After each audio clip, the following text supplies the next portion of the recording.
Mes bien chers frères, mes bien chères sœurs, nous sommes réunis en ce jour pour célébrer la mémoire de la défunte SD21. Cette fidèle accompagnatrice de casques aura, durant sa courte vie, capturé bien des scènes insolites et cocasses qu'un motard peut rencontrer. Car oui, Monsieur Ryder, ici présent, était le possesseur de cette brave caméra. C'est d'ailleurs cette dernière qui aura permis à ce jeune motard de se rappeler de son accident par le biais des images capturées. C'est malheureusement cet accident qui aura raison de la fiabilité de notre défunte. Éjecté de son caisson, malgré de vaines tentatives de réparation, la SD21 verra sa fiabilité au fur et à mesure décliner jusqu'au jour où elle n'eut plus la force d'accomplir son devoir. Monsieur Ryder, je vous sens particulièrement bouleversé. Voulez-vous dire quelques mots pour la défunte? Ouais, je veux dire, ça me fait chier quoi. J'avais prévu de tester des angles, des prises de vue de bâtard quoi, pour les premiers beaux jours qui vont arriver. Oui, je comprends. Ouais, du coup, avec une seule caméra, ça va être la merde. Je sais pas comment je vais faire. Mais avez-vous pensé à en racheter une? Ah non.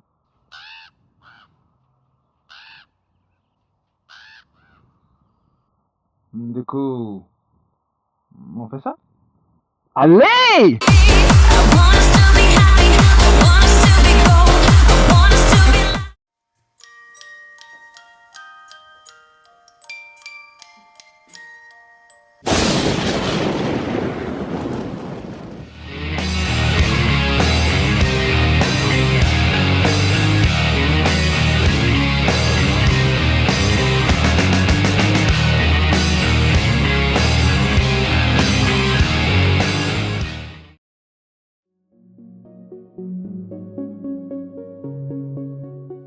Salut bande de motards. Aujourd'hui, on se retrouve pour un petit hors-série sur le test et le comparatif vidéo entre la Drift Ghost S et la remplaçante de ma fidèle SD21 morte au champ d'honneur. Donc cette caméra, quelle est-elle, n'est-ce pas, vous me direz? Eh bien, c'est la... Putain, je sais même pas comment on dit ce machin. Xiaomi Yi. Alors je sais pas si on dit Xiaomi, j'ai pas fait mandarin en deuxième langue. Donc on va attaquer tout de suite par ce qui m'a choqué énormément quand j'ai reçu le colis, c'est la taille de la boîte. Donc, pour information, ça, c'est mon ancienne caméra. La boîte est juste ridicule. Un peu comme ta gueule! Et effectivement, en fait, la boîte est ridicule parce que c'est une caméra qui est proposée à entre 65, moi j'ai réussi à l'avoir à moins de 65 €. Donc c'est un prix très agressif. Et pourtant, il y a des caractéristiques qui sont vraiment pas mal. Donc dans cette boîte, qu'est-ce qu'on va retrouver? Eh bah pas grand chose en fait. Premièrement, on va avoir la caméra. Sans déconner, c'est vrai? Qui est vraiment toute petite et vraiment très légère. Ensuite, on va retrouver, que j'arrive pas à le prendre, putain de merde, la batterie. Donc la batterie, c'est une 1010 mAh, c'est pas non plus, voilà, c'est pas saisissant en termes de taille. Mais ça va nous permettre de pouvoir filmer entre 1 heure, 1 heure et demie en Full HD par 60 images par seconde selon si on active ou pas le mode Wi-Fi. Et on va retrouver un câble, donc c'est du micro USB, ça va nous servir à la fois à charger la caméra et puis à transférer les fichiers directement sur l'ordinateur. Et enfin, donc une notice qui a la particularité d'être entièrement en mandarin. C'est génial, ça ne sert strictement à rien. Mais en même temps, ce qui va nous intéresser, c'est ça. Ça, c'est un flashcode. Il suffit de le scanner et ça va vous télécharger directement l'application.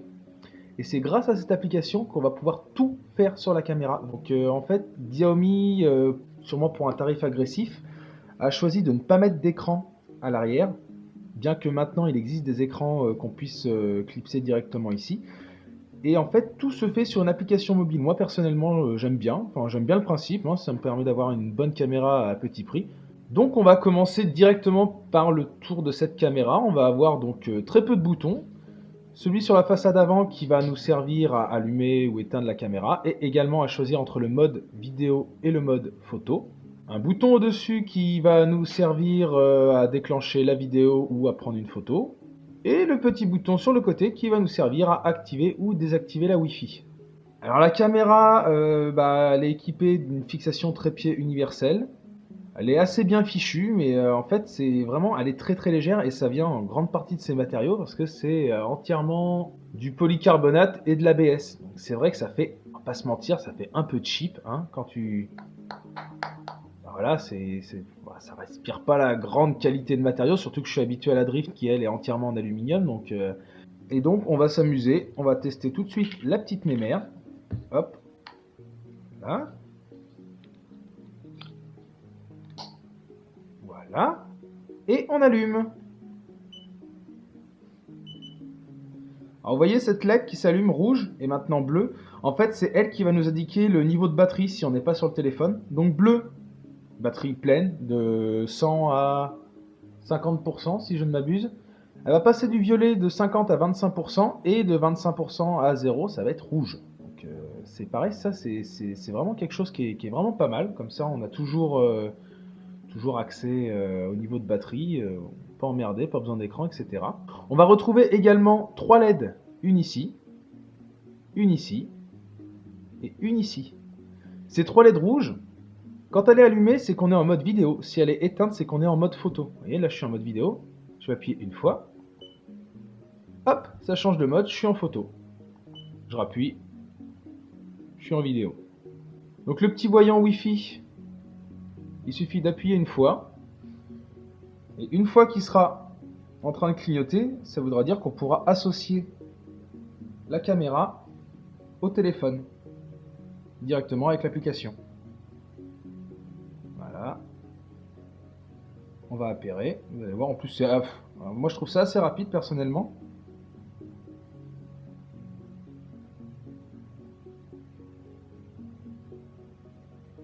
Et voilà, donc en plus, c'est assez bien foutu, parce que vous allez voir, il n'y a pas énormément de latence, personnellement, je trouve, enfin beaucoup moins qu'avec l'application Drift, donc ça, ils ont vraiment fait quelque chose de bien. Et donc là, on va avoir ici les paramètres du mode vidéo, donc on va avoir la qualité, la résolution, donc la résolution justement, on a de la 2K en 30 fps, 16 neuvième. On a du 1080p par 24, 48, 30 ou 60 fps, du 960 par 48 ou 60 fps, du 720 par 120 fps, ça c'est vraiment pas mal pour ceux qui veulent faire des bons gros ralentis, et puis ensuite 48, 240 fps, et enfin un 480p par 240 fps, pas super top qualité, mais pour celui qui veut vraiment faire un gros ralenti, ça peut être assez intéressant. Donc ça filme en format MP4, donc moi je suis en résolution 16 mégapixels, parce que c'est un capteur Sony 16 mégapixels. Par contre, petit truc que je trouve dommage, en fait, c'est au niveau du réglage de la distorsion de la lentille, on a du 155 degrés, point barre. En fait, vous allez voir dans l'exemple, si on désactive le réglage de distorsion de la lentille, on va avoir un grand angle normal. Et par contre, si on l'active, c'est juste un zoom pour réduire l'effet de bulle. Et on va pas pouvoir choisir du 90 degrés, du 128 comme sur la drift. Et ça, franchement, je trouve ça un peu dommage d'être cantonné sur du 155 degrés pur et dur. Et pour ceux qui se demandent, on peut aussi, ça c'est quand même pas mal, faire pivoter la vidéo de façon à ce que, voilà, si jamais la caméra est à l'envers, vous pouvez avoir l'image à l'endroit. Ici, on va avoir le choix des modes. Donc choix des modes, tout ce qui est vidéo, vous avez vidéo, courte vidéo. Alors ça, personnellement, je sais pas du tout ce que c'est, vu que les manuels est en chinois. Et le mode timelapse. Donc mode timelapse, vous allez ici, vous allez choisir votre intervalle, 0, 1, 2, 5, 10, ça va jusqu'à 60 secondes. La durée, ou en illimité, ou voilà, 120 secondes, comme ça s'arrête directement. En 16 neuvième, en 4 tiers, etc. Et ça vous prend les photos et ça vous fait le montage directement sur la caméra. Vous n'êtes pas emmerdé, ça sort en MP4, ça se monte tout seul, c'est très facile. Niveau mode photo, on va avoir le mode photo classique, minuteur, timelapse et le mode rafale. Pareil, mode rafale, vous allez avoir la fréquence, la résolution, etc. Et ça va être pour tous les modes. Si je suis en vidéo, pareil, je vais dans les réglages, j'ai la résolution, la fréquence d'image, je suis pas obligé de me faire chier à aller dans les paramètres où c'est un peu noyé. Et le truc qui est super, je sais pas si on va voir, là vous avez le rappel vidéo 1080p 60 images par seconde 16 neuvième et surtout le pourcentage de la batterie de la caméra. Ça franchement c'est vraiment génial parce que sur la drift il y a 3 barres donc on sait jamais vraiment où est-ce qu'on en est. Donc on va éteindre la coquine. Et donc maintenant vous allez me dire, ah oui c'est super machin et tout, mais si je veux l'acheter et que je veux rouler sous la flotte machin, comment je fais? Et bah c'est très simple, hein, bon, tu fais pas chier la bite non plus, t'achètes le caisson, voilà, et tu fermes ta gueule. Donc le caisson il est trouvable pour, je crois qu'il coûte 6 €, hein, c'est pas non plus, voilà, donc du coup ça te fait la caméra à on va dire 71 €, étant jusqu'à 40 mètres. Mais maintenant la question que tout le monde se pose c'est niveau vidéo. Qu'est-ce que ça donne? Parce que voilà, bon, elle est pas chère, c'est un peu cheap extérieur, bon, il n'y a pas d'écran, machin, la batterie elle dure pas non plus des plombes, mais nous ce qu'on veut savoir surtout c'est la qualité de la vidéo. Donc déjà, il faut savoir que là-dedans, il y a un petit processeur Umbrella A7LS. Ça vous parle pas forcément, tu me diras moi non plus, ça me parle pas du tout même. Il faut savoir que dans la GoPro Hero 3, c'est un Umbrella A7. On a quand même 16 mégapixels pour un capteur Sony. Donc, capteur Sony, c'est pas non plus, ils font pas de la merde, hein, ils sont pas réputés pour. Ça peut filmer jusqu'en 2K. Après, pour ce qui est des autres caractéristiques un peu en vrac, voilà, ça fait 72 grammes, de toute façon tout sera dans la description. Donc le poids sans caisson c'est 72 grammes, ce que je vous disais c'est très très léger. Connexion Wi-Fi pour l'application smartphone et Bluetooth pour la télécommande qui pareil est vendue à part. Et donc sur ces belles paroles, eh ben, on va se retrouver sur la partie numéro 2 de la vidéo, la partie comparatif vidéo entre la Drift Ghost S et la Xiaomi Yi.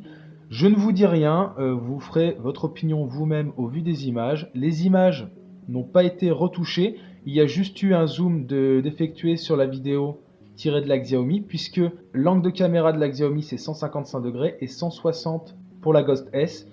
Donc forcément, pour que les deux images s'alignent, il faut bien faire une petite retouche en post-production.